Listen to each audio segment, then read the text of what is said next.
Former US President Donald Trump has held his first rally since the FBI searched his home in Florida last month.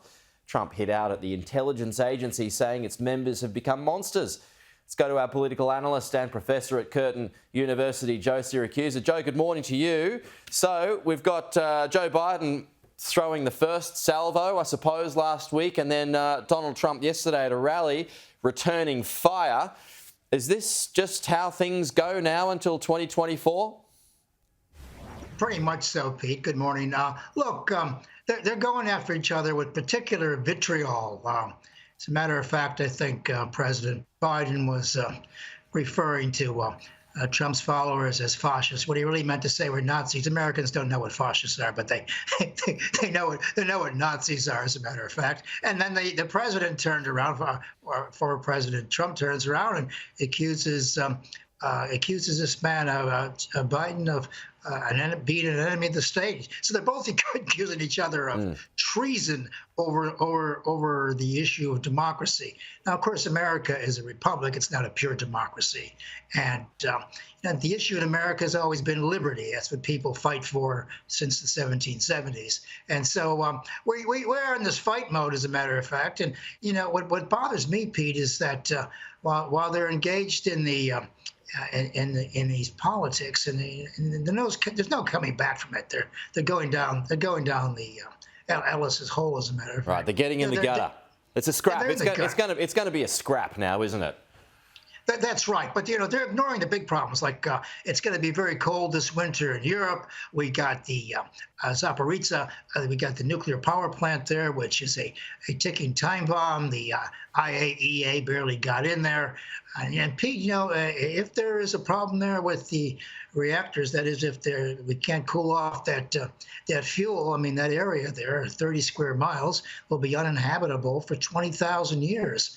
We're talking about major. And of course, now there's a push by a number of American military people that Russia should be forced to demilitarize this zone. Of course, the big question is who's going to force them. And while all this is going on, the United States, or Biden, quietly approves a $1.8 billion defense deal to Taiwan. So the temperature's going up there. So we got problems in Europe. Europe's going to be cold and dangerous. We got more problems in Taiwan. And here we have President Biden is down in the gutter there with President Trump. And, it's going to get worse. They're accusing each other of terrible things. Right. And while Americans are used to the drama of it, I think you can't take this stuff back. Right. So this is, we're just going back to the last election campaign now, aren't we? Biden, Trump again. So at the moment, they're shouting at each other and they're playing to each other's bases. Who wins that fight? Well, I think former President Trump will probably win the fight because he fights dirtier than Biden does. I don't think Biden's going to be there in 2024. And if he is, he'll probably be beaten because, as I mentioned on your show last week, he has all these negatives.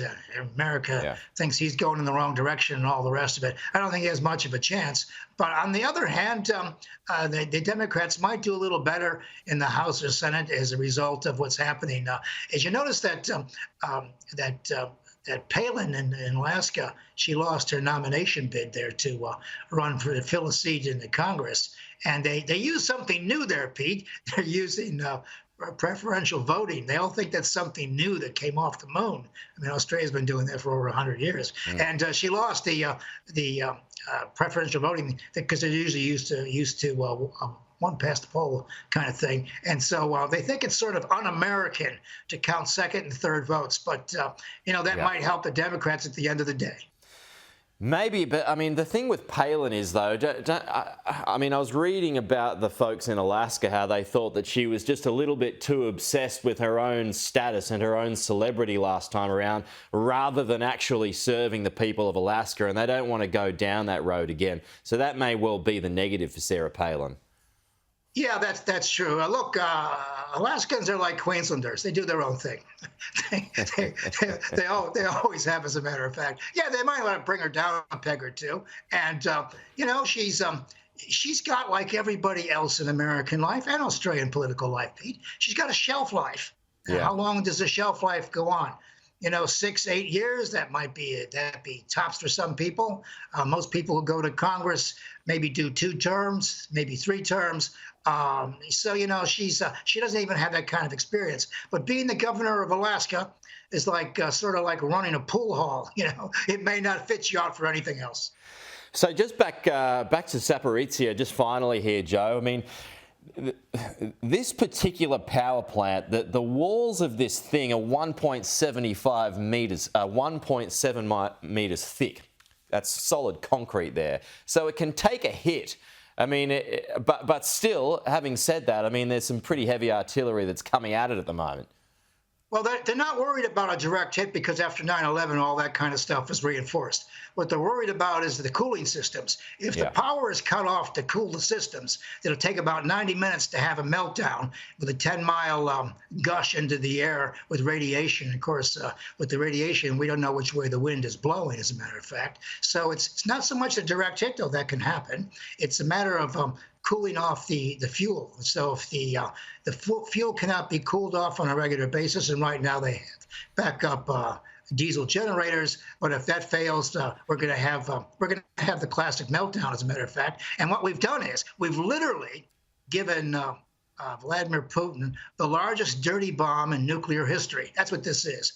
So he can intimidate and threaten people, and he can intimidate the West. But he wouldn't want disaster there, would he? Putin wouldn't want that to deal with. Well, the thing is that the disaster might result from a clash between Russian and Ukrainian forces. We may not know at the end of the day who caused the disaster, but the fact that he's camped in there, he's got his troops there, he's got military equipment there, and he ain't going, as a matter of fact. He knows what he has to do. But look, no one is telling Putin what he has to do these days because he doesn't have to listen to anybody, and he's not worried about the Americans or the European Union. Pete, he isn't worried about anything. He's just going to do his thing until he stops doing his thing. So, but until then, we've given him a very, very powerful weapon to use. Yeah, no, I love that. He's going to keep doing his thing until he no longer does his thing. However long that takes, could be a while. Despite health concerns, man looks pretty fit, as far as I can tell in those pictures. As always, Joe, thank you.